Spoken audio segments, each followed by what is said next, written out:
The question isn't where the attack happened. It's what reaction it's designed to trigger. Because the next target will be chosen to push the U.S. response into the worst possible dilemma. Friday night had not yet ended when Iran responded. Hours after Trump announced the bombing of Kharg Island, a missile struck the helipad inside the U.S. Embassy compound in Baghdad. Black smoke rose from the Green Zone, the most fortified district in the Iraqi capital. Iraqi security sources confirmed structural damage to the mission, including part of the embassy's air defense system. No American casualties were immediately reported.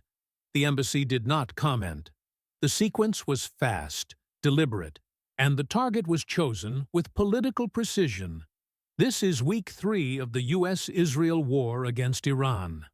The conflict began February 28th with a joint strike that killed Supreme Leader Ayatollah Ali Khamenei in its opening salvo.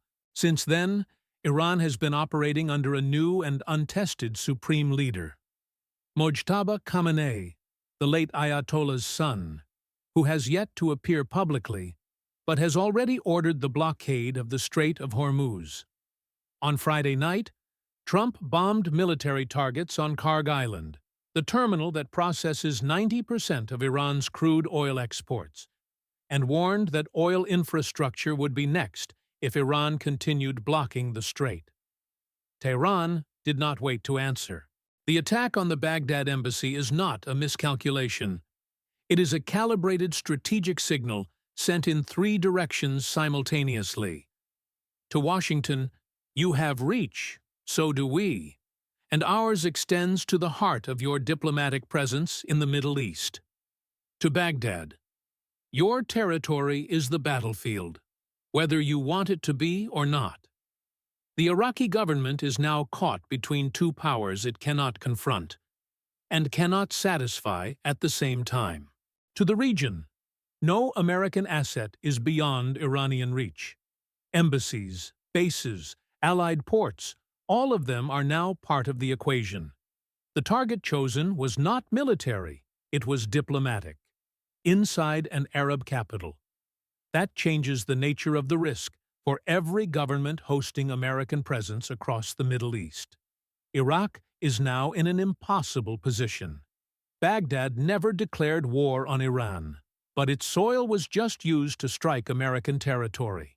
Prime Minister Mohammed Shia al-Sudani's government will be forced to publicly condemn the attack, without any real capacity to prevent it from happening again. Meanwhile, the additional 2,500 U.S. Marines and carrier assets Washington is deploying to the region are arriving at a moment when the escalation cycle has visibly accelerated. Israel, for its part, declared the war is entering a decisive phase. Words from the Israeli defense minister, spoken hours after the Baghdad strike. Washington's response in the next few hours defines the rest of this war. If Trump responds with force inside Iran, the conflict enters a phase with no visible ceiling. If Washington absorbs the attack without a direct response, Tehran reads that silence as operational space, strikes painful enough to signal resolve, calibrated enough to stay below the threshold of a full American response. The most plausible short-term scenario, Washington responds militarily inside Iran, not in Baghdad, to avoid dragging Iraq deeper into the conflict. That keeps pressure on Tehran while insulating the Iraqi government from the direct equation.